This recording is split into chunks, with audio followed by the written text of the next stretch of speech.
스바냐 선지자는 1장과 2장에서 여호와의 날, 즉 하나님의 분노와 심판의 날이 임할 것이다 라고 하는 것을 예언했습니다.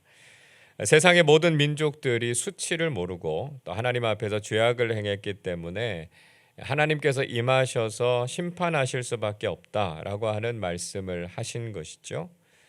2장에서는 주로 이방 민족들에 대한 죄와 벌에 대해서 말씀하셨습니다. 자, 그런데 문제는 유다와 예루살렘도 다르지 않았다라고 하는 것이죠. 1절을 보십시오. 패역하고 더러운 곳 포악한 그 성읍이 화 있을진저 말씀하고 있습니다. 하나님께서는 스바냐 선지자를 통해서 예루살렘 성읍을 향해서 패역하고 더러운 곳이고요, 포악한 성읍이다 이렇게 꾸짖으셨습니다. 사실 이런 표현은 이방의 다른 민족들을 향해서 사용하셨던 책망의 내용이지 않습니까? 그런데 이제는 예루살렘도 마찬가지다라고 하는 것을 탄식하고 계시는 것이죠. 자, 왜 그들이 이런 하나님의 책망을 받을 수밖에 없었습니까? 그 이유는 그들이 하나님의 말씀에 순종하지 않았고 하나님을 멀리했기 때문이었습니다. 2절을 보십시오. 그가 명령을 듣지 아니하며 교훈을 받지 아니하며 여호와를 의뢰하지 아니하며 자기 하나님에게 가까이 나아가지 아니하였도다 말씀합니다. 남유다의 백성들은 하나님의 명령을 듣지 않았고요, 하나님의 교훈을 받지 않았다 말씀합니다. 또 그들은 하나님을 의지하지 않았고 하나님을 가까이 하지도 않았습니다. 그들이 아무리 하나님의 백성들이라고 해도 하나님의 말씀에 순종하지 않고 하나님을 가까이 하지 않으면 심판을 받게 되는 것은 당연하다라고 하는 것이죠. 스바냐 선지자는 특별히 이 예루살렘의 지도자들에 대해서 책망하고 있습니다. 3절의 말씀을 보시면 관리들은 울부짖는 사자처럼 폭압을 일삼았고요, 재판장들은 남을 것이 없을 정도로 노력하는 저녁 1위에 비유하고 있습니다. 과거에도 그렇지만 지금도 지도자들의 죄악과 불의가 얼마나 심각한가라고 하는 걸 우리가 보고 있지 않습니까? 지도자들이 바르게 다스려야 할 텐데요, 예루살렘의 지도자들이 타락했다라고 하는 것을 지적하고 있습니다. 자, 이런 상황이 되면 영적인 지도자들이라도 깨어 있어서 그들의 불의와 죄악에 대해서 지적해야 하지 않겠습니까? 그러나 영적인 지도자들이 타락하기도 마찬가지였다는 것이죠. 4절에서는 선지자들은 경솔하고 간사했고요, 제사장들도 하나님의 성소를 더럽히고 하나님의 법을 어겼다 이렇게 말씀하고 있습니다. 자, 그야말로 총체적인 난국에 빠져 있어서 하나님께서 심판하시지 않으실 수 없는 상황이었다라고 하는 것을 보여주고 있습니다.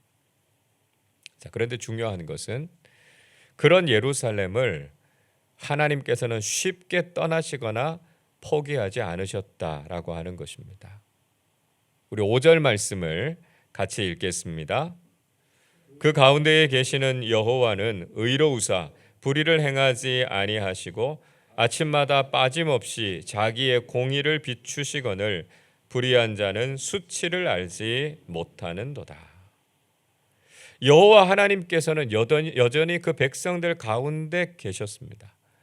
하나님께서 그들을 떠나지 않으셨고 그들 가운데 임재해 계신다라고 하는 것이 얼마나 큰 소망이 될 수 있습니까? 그러나 죄악된 삶을 살아가는 사람들에게는 그런 하나님의 존재가 부담스럽고 불편하게 다가왔다는 거예요. 하나님께서는 의로우셔서 불의를 행하지 않으셨고 하나님의 공의를 변함없이 그들에게 보여주셨습니다. 그러나 예루살렘 주민들은 그런 하나님의 공의와 긍휼을 깨닫지 못하고 여전히 하나님 앞에서 죄악되고 세상 속에서 부끄러운 삶을 살았다는 것이죠. 하나님께서는 다른 민족들을 어떻게 심판하셨는지에 대해서 교훈해 주고 계십니다. 6절을 보십시오.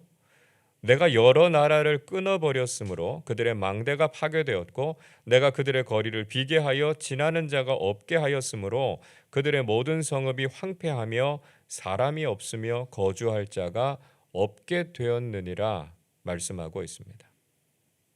하나님께서 이미 여러 나라를 심판하셔서 이 땅에서 끊으셨다는 거예요. 그 심판의 결과로 그들이 사는 성읍과 거리는 황폐해졌고 더 이상 그곳에는 사람이 살 수 없을 정도가 됐다는 것입니다. 예루살렘의 주민들은 그들이 믿는 하나님께서 여러 민족들을 심판하시는 것을 보면서 당연히 교훈을 받아야 했고요. 하나님께로 돌이켜야 했다는 것이죠. 그러나 그들은 주변의 나라들이 하나님의 심판으로 멸망하는 것을 보면서도 하나님 앞에 바르게 서지 않았고 죄악된 길을 걸었다는 것이죠. 그러나 하나님께서는 그들에게 다시 한번 기회를 주시는 말씀을 전하셨습니다. 우리 7절도 같이 읽겠습니다. 내가 이르기를 너는 오직 나를 경외하고 교훈을 받으라. 그리하면 내가 형벌을 내리기로 정하기는 하였지만 너의 거처가 끊어지지 아니하리라 하였으나 그들이 부지런히 그들의 모든 행위를 더럽게 하였느니라. 하나님께서는 그들에게 오직 하나님을 경외하고 교훈을 받으라 말씀하셨습니다. 비록 그들이 뒤늦기는 했지만 하나님의 말씀을 새겨 들으면 그들에게 형벌을 내리기로 결정하셨지만 그래도 그들의 거처가 끊어지지 않도록 하시겠다 말씀하셨습니다. 이미 그들의 죄악이 심각한 상황이었지만 여전히 하나님께서는 마지막까지 그들을 향한 희망을 버리지 않으셨다는 것입니다. 그러나 결국 그들은 한결같이 그들의 모든 악한 행위로 스스로를 더럽혔다 말씀하고 계십니다. 이제 남은 것은 하나님의 멈출 수 없는 진노뿐이죠. 8절이 이렇게 말씀합니다. 나 여호와가 말하노라. 그러므로 내가 일어나 벌할 날까지 너희는 나를 기다리라. 내가 뜻을 정하고 나의 분노와 모든 진노를 쏟으려고 여러 나라를 소집하며 왕국들을 모으리라. 온 땅이 나의 질투의 불에 소멸되리라 말씀합니다. 하나님께서는 이제 임할 하나님의 심판을 기다리라고 말씀하셨습니다. 이제는 더 이상 돌이키시지 않으시고 하나님의 심판이 임할 것이다 라고 하는 것을 경고하신 것이죠. 하나님께서 그동안 보여주셨던 인내와 긍휼을 거두시고 이제는 분노와 진노를 그들에게 쏟아 부으실 것이라고 말씀하셨습니다.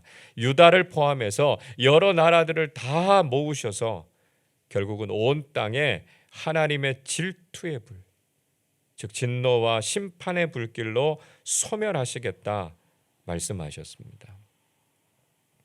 하나님께서는 한두 번 경고하신 이후에 그들을 심판하신 것이 아니었다는 것이죠. 하나님께서는 오래 참으시고 그들에게 경고하셨음에도 불구하고 그들은 계속해서 악한 길을 걸었습니다. 그래서 하나님께서도 인내하시기에 한계에 도달하셨고 더 이상은 그들을 자비롭고 긍휼하게 대하지 않으시겠다고 말씀하신 것이었습니다. 하나님께서는 반드시 그들을 심판하셔서 하나님의 공의가 무엇인가라고 하는 것을 깨닫게 하실 것이고 심판하시는 하나님의 무서움이 무엇인가라고 하는 것을 경험하게 하려고 하신다라고 하는 것이죠. 그러나 여러분 중요한 것은 이것이 결론이 아니라는 것입니다. 오늘 우리가 읽지는 않았지만 9절 이후의 말씀에서는 심판 이후에 하나님께서 이루실 회복의 은혜에 대해서 말씀하고 계십니다. 하나님의 심판을 통해서 정화의 과정을 거친 후에 하나님께서는 이스라엘의 남은 자들을 회복시키시겠다라고 하는 걸 약속하셨습니다. 14절은 이렇게 말씀해요. 시온에 따라 노래할지어다 이스라엘아 기쁘게 부를지어다 예루살렘 따라 전심으로 기뻐하며 즐거워할지어다 말씀합니다. 하나님께서는 회복된 예루살렘이 즐겁게 노래 부를 것이라고 말씀하셨습니다. 비록 그들이 하나님의 심판을 경험하게 되겠지만 그 이후에 있을 하나님의 회복의 은혜를 바라보라는 것이었습니다.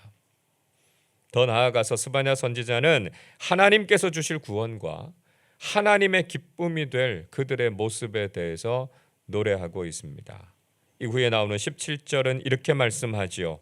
너희 하나님 여호와가 너희 가운데 계시니 그는 구원을 베푸실 전능자이시라.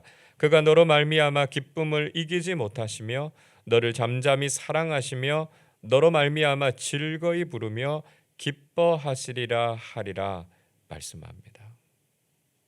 여러분, 이 말씀 우리가 찬양으로도 잘 알고 있는 말씀이지 않습니까? 결국 하나님께서 그들에게로 돌아오셔서 그들 가운데 계실 것이다 말씀하고 있습니다. 하나님께서 결국 그들을 구원해 주실 것이고 그들과의 관계를 회복하실 것이라고 말씀합니다. 하나님께서는 유다로 말미암아서 기쁨을 이기지 못하시고 하나님께서 그들을 사랑하시고 그들을 기뻐하실 것이다 말씀하고 계십니다. 여러분, 우리는 하나님께서 우리에게 진노의 불을 쏟아 놓으시기 전에 하나님의 교훈과 말씀에 순종할 수 있어야 하겠습니다. 하나님께서 여전히 우리에게 자비와 긍휼을 베풀어 주실 때 우리는 깨닫고 돌아서는 영적인 은혜가 있으시기를 바랍니다. 그렇지 않으면 우리는 모든 것이 폐허가 되고 무너지는 아픔을 경험하게 될 것입니다. 그런 아픔과 비극이 있기 전에 회개하고 바르게 서야 할 것입니다. 그러나 결국 하나님의 계획은 멸망으로 끝나는 것이 아니라 하나님께서 우리 가운데 거하시고 우리와 기쁨을 나누시기를 원하신다라고 하는 것을 알아야 하겠습니다. 죄악된 우리를 바라보시면서 아프도록 책망하시는 하나님의 사랑의 음성에 순종하시고 이제는 하나님의 기쁨과 사랑의 대상으로 살아가는 믿음의 사람들이 다 되시기를 주님의 이름으로 축원합니다. 기도하겠습니다. 사랑과 긍휼이 풍성하신 아버지 하나님, 여전히 죄악된 저희들을 사랑하시고 말씀을 통해서 저희들을 옳은 길로 돌아오게 하시니 감사드립니다.